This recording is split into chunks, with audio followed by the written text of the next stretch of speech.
Acceptance angle. Acceptance angle purely based है geometrical consideration पे। The acceptance angle of an optical fibre is defined based on a purely geometrical consideration। ये एक maximum angle है जिससे light fibre के अंदर enter करती है एंड प्रोपोगेट करती है law of total internal reflection. Acceptance angle is the maximum angle that a light ray can have relative to the axis of the fiber and propagate down the fiber।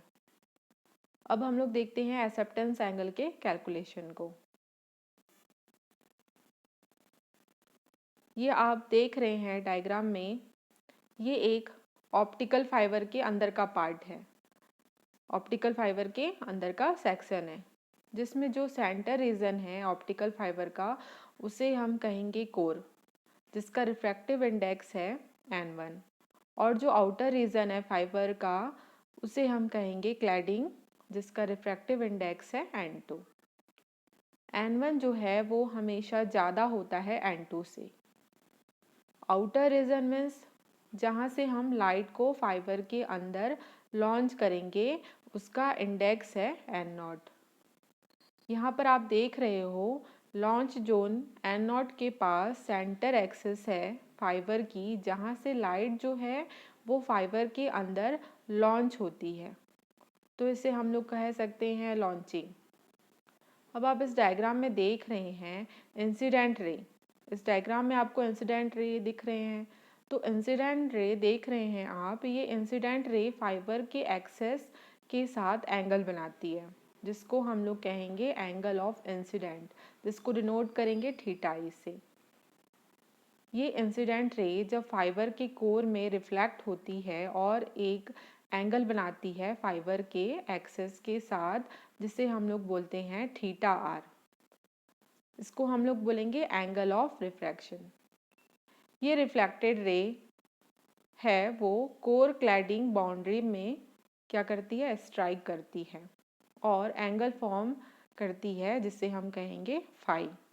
अगर phi is equal to और greater than phi सी होता है तो इस point पे जो light रे है वो टोटल इंटरनल रिफ्लेक्शन का लॉ फॉलो करती है और प्रोपोगेट करती है फाइबर के अंदर।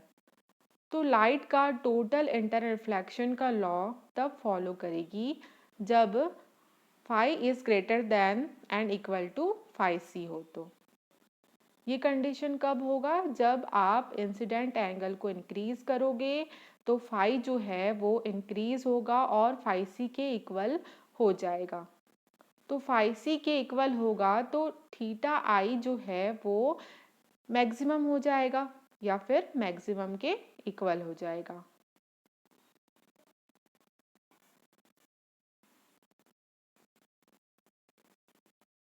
अब हम इसमें अप्लाई करेंगे स्नेल्स लॉ। स्नेल्स लॉ किसे बोलते हैं, sine theta i upon sine theta r equal to n1 upon n0, जहाँ पर थीटा आई क्या है, angle of incident, and theta r क्या है, एंगल ऑफ रिफ्लेक्शन। वैसे ही n1 क्या है, कोर का रिफ्रैक्टिव इंडेक्स है, वैसे ही n0 क्या है, आउटर मीडियम का रिफ्रैक्टिव इंडेक्स है। यहाँ पर थीटा आई को हमको इंक्रीज करना है। एक लिमिट पर अगर हम लिमिट से ज़्यादा इंक्रीज करते हैं, जैसे कि आप इस डायग्राम में देखिए थीटा आई को हमको इंक्रीज करना है, तो एक लिमिट पर अगर हम लिमिट से ज़्यादा इंक्रीज करते हैं तो जो फाई है वो क्या हो जाएगा, फाई सी से कम हो जाएगा और रे स्केप कर जाएगी फाइबर के साइड वॉल्स पे। इसलिए हमें आई को मीन्स थीटा आई को एक लिमिट तक इंक्रीज करना होगा जिससे लाइट रे टोटल इंटरनल रिफ्लेक्शन का लॉ फॉलो करे फाइबर के अंदर और प्रोपोगेट करे। तो डायग्राम में देखिए आप, यहाँ पे आपको एंगल दिख रहा है, एंगल ए बी सी। तो हम कह सकते हैं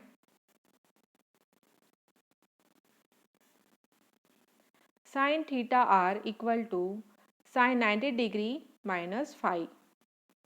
इक्वल टू कॉस फाई। इसको हम इक्वेशन नंबर 2 दे देते हैं। अगर हम लोग इक्वेशन 2 का यूज़ करेंगे और वैल्यूज पुट करेंगे इक्वेशन 1 में, तो क्या हो जाएगा? इक्वेशन 1 क्या है हमारा? Sine theta i upon sine theta r equal to n1 upon n naught. अब हम इसमें वैल्यू पुट करेंगे तो हमारा नेक्स्ट इक्वेशन क्या हो जाएगा? Sine theta i equal to n1 upon n not cos phi.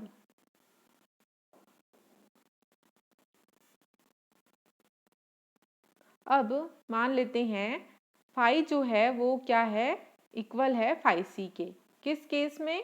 जब थीटा आई मैक्सिमम हो जाएगा, उस कंडीशन में जो फाई है वो क्या हो जाएगा? किसके इक्वल हो जाएगा? फाई सी के इक्वल हो जाएगा। और थीटा आई क्या हो जाएगा? थीटा मैक्स हो जाएगा। तो इस वैल्यू को हम यहाँ पर पुट कर देते हैं तो हमारा नेक्स्ट इक्वेशन क्या आ जाएगा? Equation number 4, sine theta I maximum equal to n1 upon n not cos phi C. मान लीजिए sine phi C equal to क्या है? n2 अपॉन n1 है। तो अगर हम साइन फाई सी में से कॉस फाई सी की वैल्यू निकालेंगे तो क्या आ जाएगा? Cos phi C equal to √1 minus sine square phi C. अब हम इसमें साइन स्क्वायर फाई सी की वैल्यू पुट करेंगे या फिर साइन फाई सी की, तो क्या हो जाएगा? Cos phi C equal to √n1 square minus n2 square upon n1 हो जाएगा। अब इस वैल्यू को इक्वेशन नंबर 4 में पुट करेंगे तो नेक्स्ट इक्वेशन क्या आ जाएगा आपका? Sine theta I maximum equal to √n1 square minus n2 square upon n naught हो जाएगा। यहाँ पर n naught equal to air का रिफ्रैक्टिव इंडेक्स है। मान लीजिए n नॉट क्या है? एयर का रिफ्रैक्टिव इंडेक्स है, जिसकी वैल्यू क्या होती है? 1 होती है। तो इस कंडीशन में क्या हो जाएगा? n नॉट की वैल्यू क्या हो जाएंगी? 1 हो जाएंगी। तो sine theta I maximum equal to क्या हो जाएगा? √n1 square minus n2 square हो जाएगा, जिसमें हम लोगों ने क्या किया? n नॉट की वैल्यू 1 पुट कर दिया। और मान लीजिए theta I maximum equal to theta naught है, तो इस कंडीशन में हम थीटा नॉट की वैल्यू वहाँ पे पुट कर देंगे। मीन्स थीटा आई मैक्सिमम की जगह पे हम थीटा नॉट लिख देंगे। तो sine theta naught equal to क्या हो गया? √n1 square minus n2 square.